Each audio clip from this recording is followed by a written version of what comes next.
The region is now holding its breath, awaiting military action by the United States and possibly its allies in response to that reported chemical weapons attack in the town of Douma in Syria.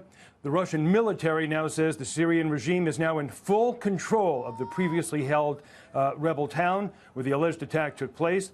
This latest video shows cheering civilians entering Douma. So far, there has not been any announcement from Damascus, but a war monitoring group says the Syrian flag is now flying in the town under a deal negotiated by Russia. The largest rebel group, the Army of Islam, has now been evacuated. In his latest tweet, President Trump says an attack in Syria could take place very soon, or not so soon at all. Meanwhile, now we're getting word from France that they have proof, this according to French officials, that the Syrian regime did use chlorine gas weapons. This now, as word is coming from Germany, that they will not participate in any military retaliation, although German officials are saying that the use of chemical weapons is unacceptable. And Syrian President Bashar al-Assad said today that any military action in retaliation to the reported chemical attack would be based on, quote, lies and would further destabilize the region. The U.S. Defense Secretary Jim Mattis, when asked if there is enough evidence to blame the Assad regime for the chemical attacks, said that the matter is still being studied.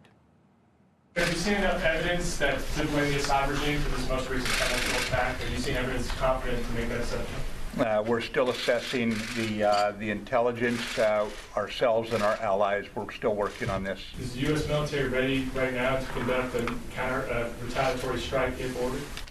We stand ready to provide military options if they're appropriate, as the president determined. And as the world waits to see how this crisis is going to play out, Israeli fighter jets rehearsing for the country's Independence Day terrified some residents of Tel Aviv. The flyovers had some believing that war had broken out. Israeli officials tried to reassure the public, later explaining it was all just a drill. And although the UN Security Council has been deadlocked when it comes to resolutions about investigating what happened in Syria, Bolivia is calling for a session today at the Security Council to raise the issue of what happened there once again. The Bolivians believe that any military action would in some way violate the UN Charter.